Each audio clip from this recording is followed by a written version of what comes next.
এই ষষ্ঠ অধ্যায়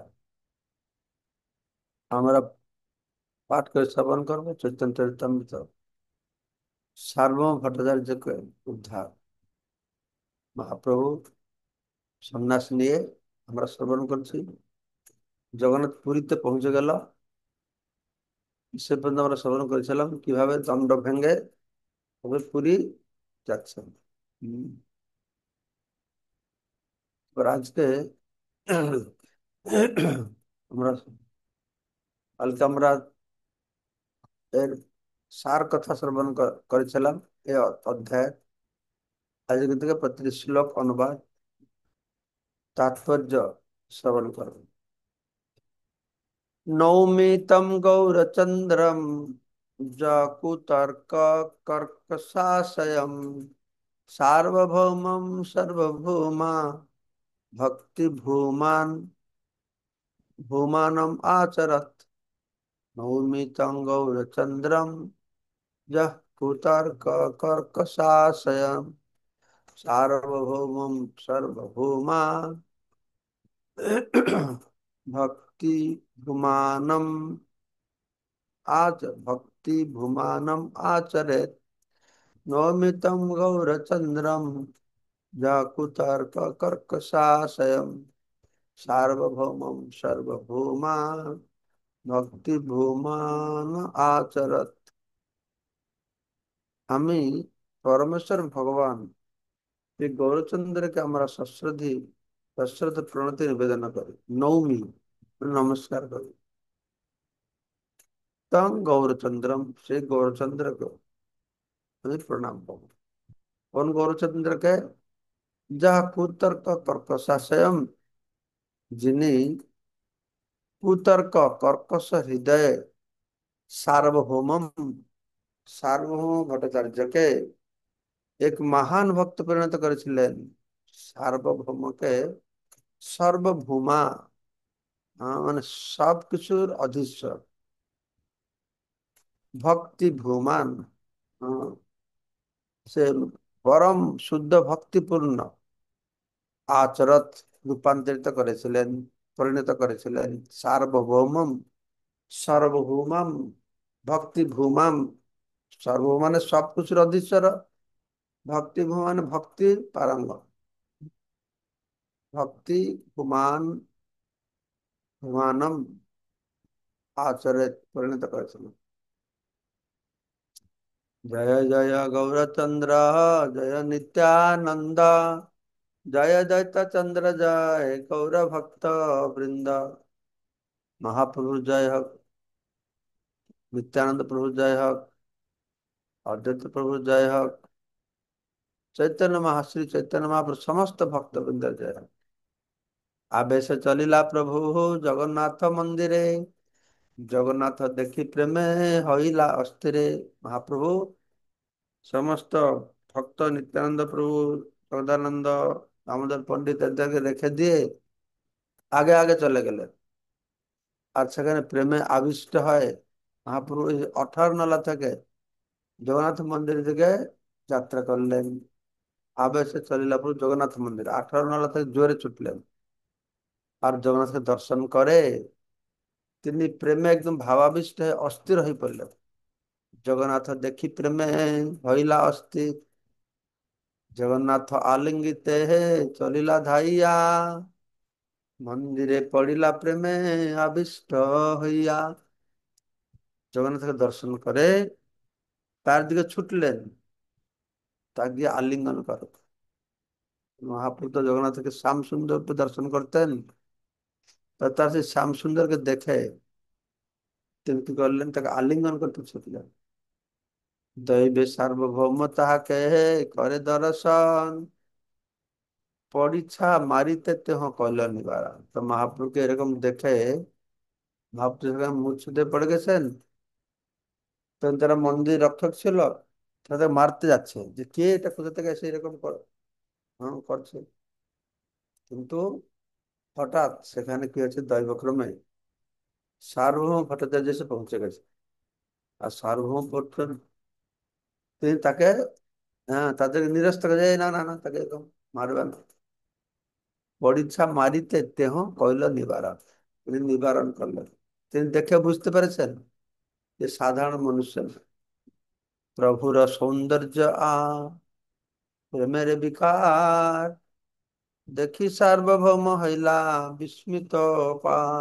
পান্ডারা তো বুঝতে পারলো না কে, তো সারম্ভরে যে বুঝতে পেরেছেন মহাপ্রভু দর্শন করে, আরো যে প্রেমের বিকার দর্শন করে, তিনি আশ্চর্য হয়ে গেছেন। বহুক্ষণে চৈতন্য নহে, ভোগের কাল হইল, সার্বভৌম মনে তবে পায় চিন্তিল। তো মহাপ্রভু সেখানে মূর্ছায় পড়ে গেছেন, বহু সময় অতিবাহিত হয়ে গেছে। তাকে মারতে বারণ করলো, ঠিক আছে, কিন্তু জ্ঞান তো ফিরছে না। তো জগন্নাথ দেবকে ভোগ নিবেদনের সময় হয়ে গেছে, তখন সাড়ম্বরে যদি মনে মনে একটা উপায় করলেন। শিষ্য পরীক্ষার দ্বারা প্রভু নীল বাহাইয়া, ঘরে আনি পবিত্র স্থানে রাখিল শোয়াইয়া। তখন ধর্মরাচার্য তার শিষ্য আর যারা মন্দিরের সেবকরা ছিলেন, রক্ষীরা ছিল, পড়িছে, পরীক্ষা মানে যারা মন্দির সিকিউরিটি, তাদেরকে নিয়ে তাদের দ্বারা মহাপ্রভুকে তুলে নিজের ঘরে নিয়ে গেছে, নিজের বাড়িতে নিয়ে পবিত্র স্থানে সেখানে শুয়ে রেখেছে। আর সেই সময় সার্বভৌম ভট্টাচার্য জগন্নাথ মন্দিরের দক্ষিণ দিকে সমুদ্রকূলের বালু তটে মার্কণ্ডেয় সরতটে বাস করতেন। বর্তমান সেই গৃহে গঙ্গা মাতা মঠ নামে প্রসিদ্ধি লাভ করেছে। জানি না, এটা তো, এই লেখাটা একটু কেমন লাগছে। গঙ্গা মাতা মঠ যেটা ঠিক আছে, সার্বভৌম ভট্টাচার্যের বাড়িও সেখানে, যেটা আছে মন্দিরের কাছে।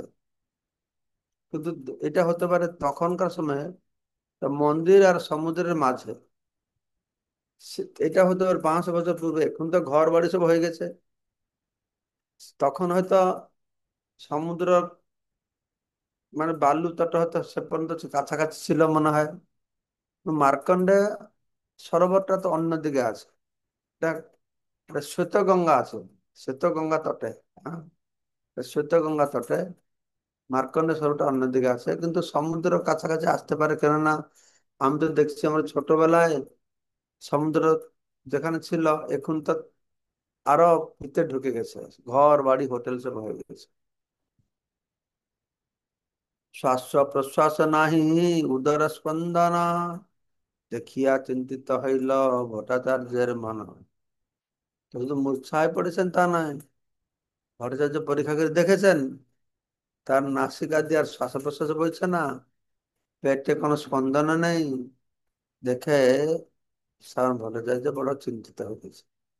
তো তিনি একটা সূক্ষ্ম তুলো এনে পরীক্ষা করছে। সূক্ষ্ম তুলা আনি নাসা অগ্রেতে ধরিলা, ধরিল, ঈষৎ চলে তুলা, দেখি ধৈর্য হইল। তুলো দিয়ে দেখছে একটু নড়ছে তুলোটা। হ্যাঁ, খুব ক্ষীণ হলো আস্তে আস্তে। তখন বুঝতে পারছি না না, একটু প্রাণ আছে, প্রাণ যায় না। তখন একটু অস্বস্ত হয়েছে, না অসুস্থ হয়েছে। বসি ভট্টাচার্য মনে করেন বিচার, এই কৃষ্ণ মহাপ্রেমের সাত্বিক বিকার। পণ্ডিত লোক তো জানে, তো তিনি বুঝতে পেরেছেন এটি হচ্ছে কৃষ্ণ মহাপ্রেমের সাত্বিক বিকারের লক্ষণ। সুদীপ্ত সাত্বিক, এই নাম যে প্রলয়, নিত্য সিদ্ধ ভক্ত সে সুদীপ্ত ভাব হয়। এই সুদীপ্ত এইসব সাধারণ ভক্তের মধ্যে হবে না, সাধারণ সিদ্ধ ভক্তের মধ্যে হবে না, তার নিত্য সিদ্ধ তাদের মধ্যে থাকবে।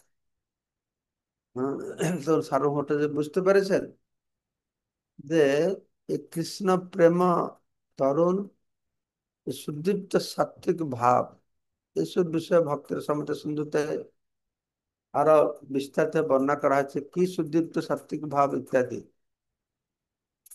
হম। আর তার নাম হচ্ছে প্রলয়। প্রলয় মানে একদম মূর্ছা মৃত্যু পায় হয়ে যাবে তার, নিত্য সিদ্ধ ভক্তের মধ্যেই এটি দেখতে পাওয়া যায়। সুদীপ্ত সাত্বিক শব্দটির অর্থ বিশ্লেষণ করে শিল ভক্তি সিদ্ধান্ত সূত্রে প্রভু ঠাকুর বলেছেন, ভক্তি রসামৃত সিন্ধু গ্রন্থে শুদ্ধ ভক্তের শরীরে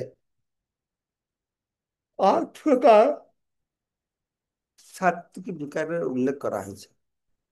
অষ্ট সাত্বিক বিকার, তাকে বলা হয় কি অষ্ট সাত্বিক বিকার।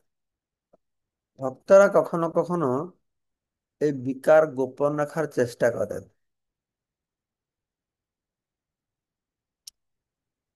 তো ভক্তরা অষ্ট সাত্বিক বিকার তারা অশ্রু, কম্প,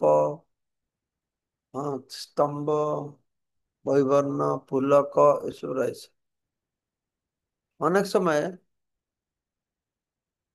সাধারণ ভক্তদের মধ্যে দেখা যায় যে ভগবানের কথা শ্রবণ করতে কান্না আসে, কান্না আসে। তো এখানে আমরা হয়তো পাঠ দিচ্ছি, সেরকম যেটা টপিক বললো, তো খুব ইমোশনাল হতে হয়। কিন্তু অত লোকের সামনে কান্না করবে কি করে, লজ্জা লাগবে। তো সেটাকে চেপে আমরা রাখি। ডাক্তার বলল যে এই চেপে রাখাটা এটা হার্ট অ্যাটাকে সাহায্য করবে, চেপে না রাখা ভালো।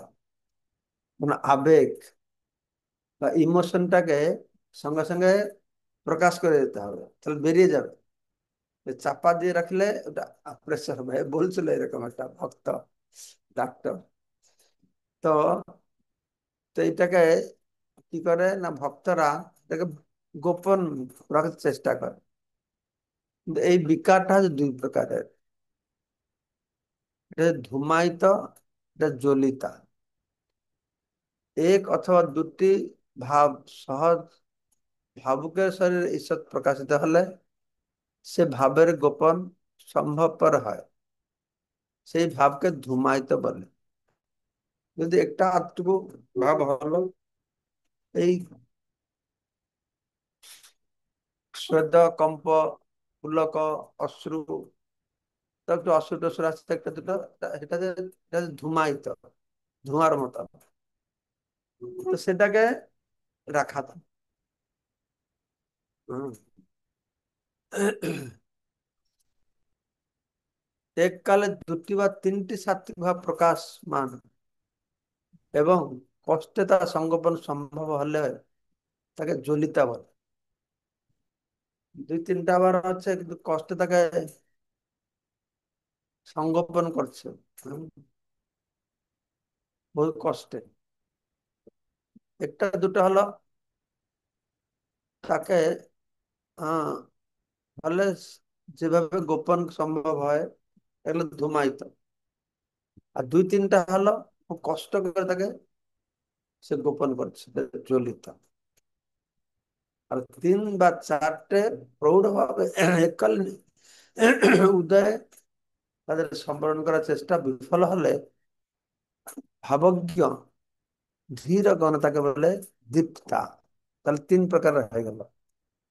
সে ধূমায়িত, ধূমায়িতা, জ্বলিতা, দীপ্তা। ধূমায়িতা মানে একটা দুটো অষ্টসাত্ত্বিক বিকার থেকে একটা দুটো বিকার প্রকাশ পাবে, ভক্ত তাকে হ্যাঁ গোপন করে রাখে। আর জ্বলিত মানে 2-3টে হবে, বহু কষ্ট করে তাকে সে গোপন রাখে, জ্বলিতা। আর দীপ্তা, দীপ্তা মানে কি, সে 3টে 4টে 5টে হবে। আর তখন আগে তাকে হ্যাঁ আটকে রাখতে পারবে না, সম্বরণ করতে পারবে না, চেষ্টা করলেও পারবে না, চেষ্টা করলেও পারবে না। যত তীব্র হবে, প্রভাবশালী হবে সেই ভাব, সে বিকার, এটা হলো দীপ্তা। তা ধূমায়িতা, জ্বলিতা, দীপ্তা, 3 প্রকারের এই সাত্ত্বিক বিকার হবে। আরো এককালে পাঁচটা ছয়টা যদি হয়ে যাবে, ও, পাঁচটা ছয়টা সবকিছু প্রকাশিত হলে, এই প্রেমের পরম উৎকর্ষতায় আরোহণ করলে, তাহলে উদ্দীপ্তা, উদ্দীপ্ত, ধূমায়িতা, জ্বলিতা, দীপ্তা, আর পাঁচটা ছয়টা হয়ে গেলে উদ্দীপ্ত।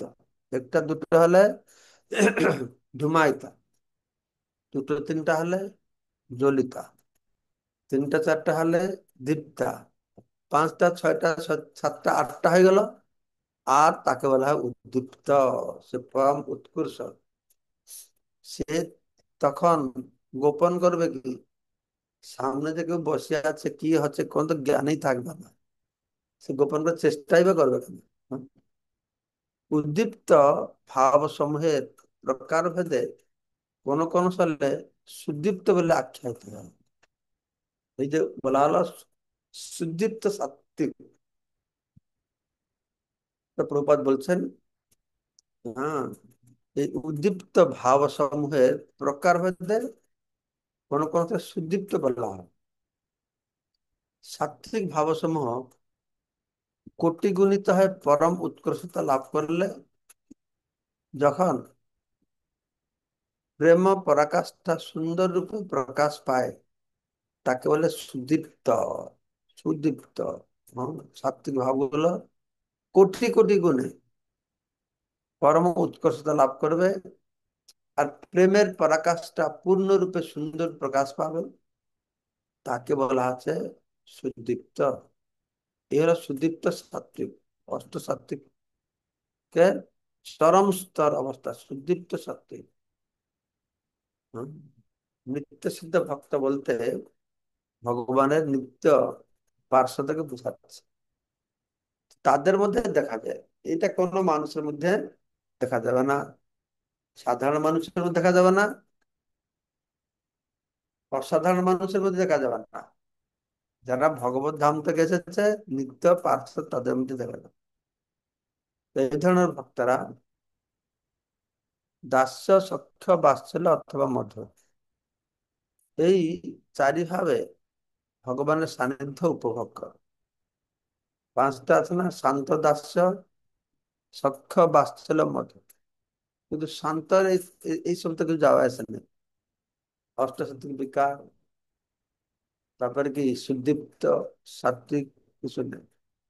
কিন্তু যারা নিত্য পার্শ্বদ, তাদের মধ্যে দাস্য ভাব, দাস্য প্রেম, সখ্য প্রেম, বাৎসল্য প্রেম, মধুর প্রেম, তারা এগুলো সব পাবে।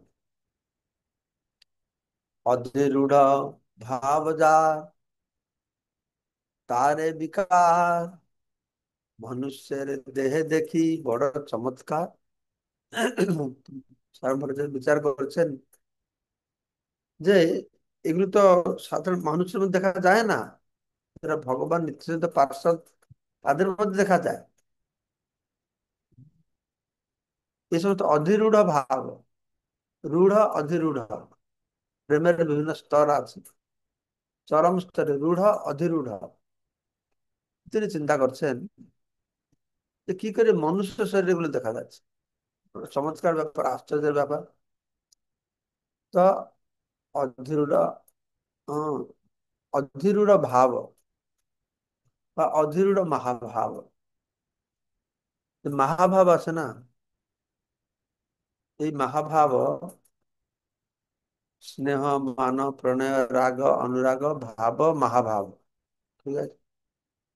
তারপরে মদন, মাদন, মহাভাব। আর একটা হচ্ছে রূঢ়, অধিরূঢ়। এই অধিরূঢ় মহাভাব রূপ গোস্বামী উজ্জ্বল নীলমণি গ্রন্থে বিশ্লেষণ করেছেন। উজ্জ্বল নীলমণি গ্রন্থ পাঠ করলে অধিরূঢ় মহাভাবটা কি বুঝতে পারো। ছিল রূপ গোস্বামীর উদ্ধৃতি নিয়ে ছিল ভক্তিসাধক ঠাকুর প্রভুপাদ বলছেন, প্রীতিপাত্র নায়কের রূপ, গুণ, মাধুর্য পূর্বে নিত্য আস্বাদন করা সত্ত্বেও অনাস্বাদিত বোধে নায়িকার অনুভবে নায়িকার যে রাগ নায়ককে নতুন নতুন বোধ করায়, সেই রাগ নতুন নতুন হয় অনুরাগে নামে কথিত হয়। যে বললাম স্নেহ, মান, প্রণয়, রাগ, অনুরাগ। হ্যাঁ। নিজের অনুরাগের দ্বারা অনুরাগের সংবেদনযোগ্য দশা লাভ করে প্রকাশযুক্ত হলে, যে অনুরাগ পরাকাষ্ঠা প্রাপ্ত হয়, তাহলে তাকে ভাব বলে। দেহের লক্ষণগুলি যদি স্পষ্ট হয়ে প্রকাশিত না হয়, তাহলে সেই অবস্থাকে ভাব না বলে অনুরাগ বলে। ভাব ঘনীভূত হলে মহাভাব বলে। মহাভাব কেবল ব্রজগোপিকাদের শরীরে দেখা যায়। এর উপরে যা আছে এটা শুধু ব্রজগোপিকাদের মধ্যে নেই, সেগুলো রাধারানীর মধ্যে রয়েছে। তো এখানে একটা লম্বা শব্দ ব্যবহার করা হয়েছে। ঠিক আছে, আমরা যে শুনেছি আদৌ শ্রদ্ধা, তত সাধু সঙ্গ, ভজন ক্রিয়া, অনর্থ নিবৃত্তি, নিষ্ঠা, রুচি, আসক্তি, ভাব, প্রেম। এই প্রেমের গাঢ়তা অনুসারে তাকে আবার বিভিন্ন স্তরের প্রেম রয়েছে। স্নেহ, মান, প্রণয়, রাগ, অনুরাগ, ভাব, মহাভাব। ঠিক আছে, তো মহাভাব আবার হচ্ছে রূঢ়, অধিরূঢ়। ঠিক আছে, তো এখানে ছিল ভক্তিদান প্রভুপাদ বর্ণাকে বলছেন যে আমাদের প্রেমাস্পদ ব্যক্তি, যাকে আমরা ভালোবাসি, তার রূপ, গুণ, মাধুর্য নিত্য আস্বাদন করছে, কিন্তু আস্বাদন করেও যেন আস্বাদন করি না এরকম মনে হচ্ছে। এই যে একটা ভাব, এটা হতে পারে তো আস্বাদন করেও এটা সম্পূর্ণ যথেষ্ট আছে না, অভাব মনে করছে, আরো যেন হয়, আরো যেন হয়, এটা হতে পারে। তো এই বোধে তার নায়কের রূপগুণ মাধুর্য, প্রেমাস্পদ নায়কের রূপগুণ মাধুর্য নিত্য আস্বাদন করেও সে মনে করছে, ও আমি তো কিছু আস্বাদন করতে পারলাম না। তো অনুভবে নায়িকার অনুভবে নায়িকার যে রাগ নায়ককে নতুন নতুন বোধ করায়। নায়িকার এই যে অনুভব, এই যে ভাবছে তার রূপ, গুণ, মাধুর্য আস্বাদন করছে, কিন্তু মনে করছে না আস্বাদন করি না। কেন না? নায়ককে নতুন নতুন মনে হচ্ছে। আসলে ভগবান তো আনন্দম বুদ্ধিবর্ধনম প্রতিপদম পূর্ণামৃতম আস্বাদনম। ভগবান তো আনন্দ অম্বুদি সবসময় বাড়ছে বাড়ছে। ভক্ত ভগবানের মধ্যে প্রতিযোগিতা, ভক্ত ভগবানের মাধুর্যকে আস্বাদন করছে, তার প্রেমের গাঢ়তা অনুসারে সে আস্বাদন করেও মনে করছে, আমি তো করতে পারলাম না, এই যথেষ্ট নয়। পরবর্তী ভগবানের মাধুর্য আরো বেড়ে যাচ্ছে। বুঝতে পারছো? সবসময় বাড়ছে। অম্বুধি বর্ধনম। তো কি হয়, নায়িকার অনুভব, নায়িকার যে রাগ নায়ককে আরো নতুন বলে মনে হয়। এক মুহূর্তের আগে দেখেছিল যে আনন্দ পাচ্ছিল, তারপরে দেখে আরো আনন্দ পাচ্ছেন নতুন। আমাদের জড় জগৎ তো এরকম হয় না। একটা রসগোল্লা খেতে ভালো লাগবে, দুটো খাবে, তিন চার পাঁচটা খেলে আস্তে আস্তে কি হবে, আরো বিরক্তি লাগবে। কিন্তু ভগবানের মাধুর্যের আনন্দটা অন্যরকম। যতটা আস্বাদন করবে নিত্য নতুন লাগবে। নব যৌবন সবসময় তার যৌবনতাটাকে আরো বাড়ছে, আরো বাড়ছে, আরো বাড়ছে। সেজন্য তাকে নতুন নতুন বলে মনে করা হচ্ছে। বুঝতে পারছো? সেই রাগ নতুন নতুন হয়, অনুরাগে পরিণত হবে। সেই যে রাগ, ভগবান প্রতি রাগ আসক্তি থেকে অনুরাগে পরিণত করা হয়। স্নেহ মান প্রণয় রাগ অনুরাগ, ঠিক আছে। তো নিজের অনুরাগের দ্বারা অনুরাগের সংবেদনযোগ্য দশা লাভ করে প্রকাশযুক্ত হলে, যদি অনুরাগ পরাকাষ্ঠা প্রাপ্ত হবে তো এটাকে ভাব হবে, ঠিক আছে। অনুরাগ তার আরো উৎকর্ষতা লাভ করিবে, করবে। হ্যাঁ, তখন কি হবে, এটা ভাবে পরিণত হবে। তো দেহের লক্ষণগুলো যদি স্পষ্ট হয়ে প্রকাশিত না হয় তাহলে তাকে বলে ভাব। হ্যাঁ, অবশ্যই বলে ভাব, না ভাব। সেটা হচ্ছে অনুরাগ। যখন লক্ষণগুলো প্রকাশিত হচ্ছে না, হ্যাঁ, সেটা হচ্ছে অনুরাগ। আর প্রকাশ হয়ে গেলে এটা হচ্ছে ভাব, ঠিক আছে। আর সেই ভাবটা যখন আরো ঘনীভূত হবে, এটা হচ্ছে মহাভাব। মহাভাব একমাত্র ব্রজ গোপিকাদের শরীরে দেখা যাবে, আর কারো শরীরে দেখা যাবে না। মহাভাব স্বরূপিনী রাধা ঠাকুরানী, ভাব ঘনীভূত হলে মহাভাব হবে। মহাভাব ঘনীভূত হয় শ্রীমতী রাধারানী। ব্রজ গোপিকার মধ্যে এগুলি দেখা যাচ্ছে। এত চিন্তি ভট্টাচার্য আচ্ছন্ন বসিয়া নিত্যানন্দাদি সিংহদ্বারে মিলিল আসিয়া। আমরা এই যে শ্রবণ করলাম, এই শব্দগুলি মুখস্থ মনে রাখা কঠিন, কিন্তু এগুলি ভক্তের সমর্থ শুনতে যারা আপনারা ভালো জানতে চান পাঠ করে জানবেন। চৈতন্য চৈতামৃত গুলো আমরা কিছু কিছু পাঠ করবো। হুম। মহাপ্রভুর সঙ্গে সনাতন গোস্বামী আলোচনার প্রসঙ্গে এসে বর্ণনা করেছেন কিছু কিছু, যা কৃষ্ণদাস গোস্বামী বর্ণনা করেছেন, আমরা শুনবো। তো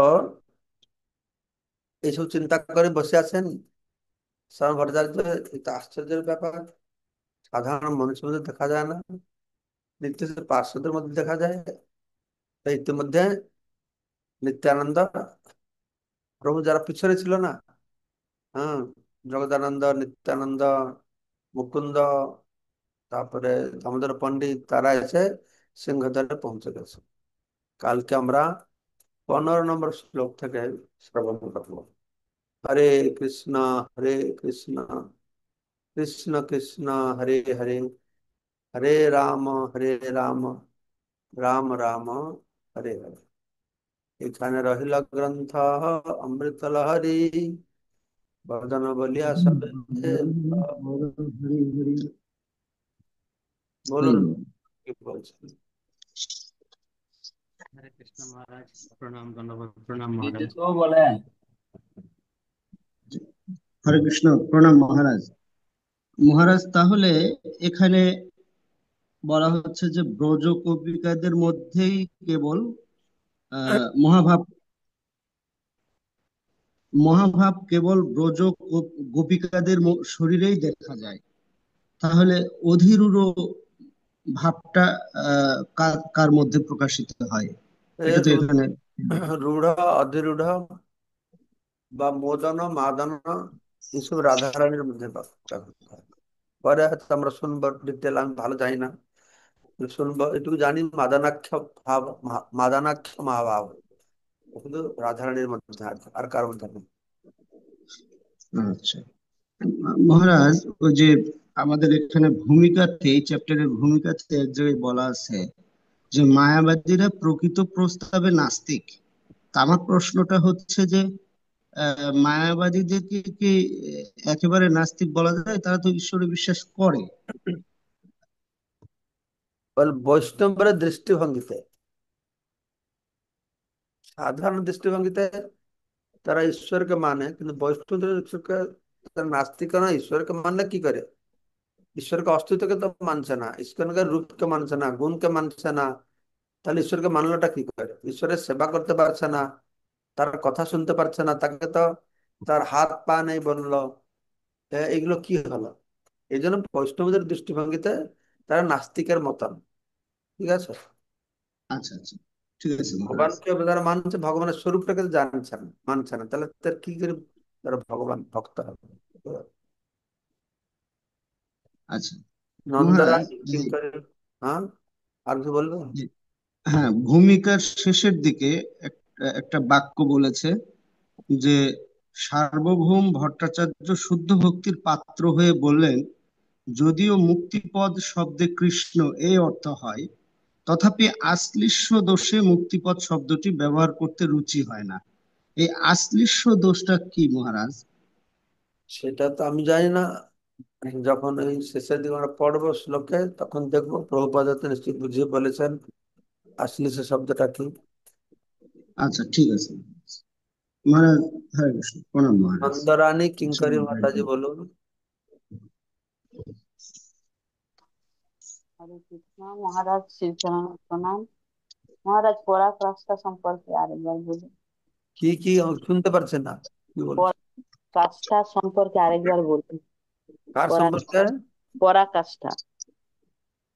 পরাকাষ্ঠ মানে কি নিষ্ঠা, তার নিষ্ঠা। শ্রেষ্ঠতা, শ্রেষ্ঠতা। হ্যাঁ, তার মধ্যে যে পরাকাষ্ঠা, তার শ্রেষ্ঠতা, এটা চূড়ান্ত অবস্থাকে পরাকাষ্ঠা বলে। বুঝতে পারছেন? হুম, ঠিক আছে। ঠিক আছে। তাহলে ঠিক আছে, তাহলে সবাইকে অশেষ ধন্যবাদ আজকে অনুষ্ঠানে যোগদান করবার জন্য। বাঞ্ছা কল্পতরুভ্যশ্চ কৃপা সিন্ধু ভৈবচ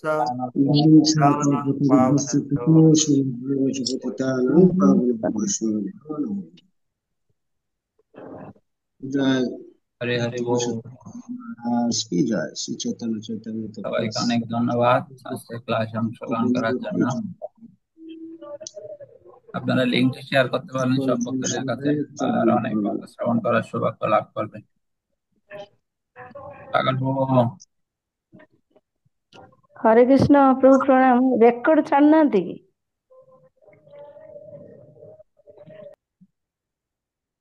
সাগর বাবু আছেন?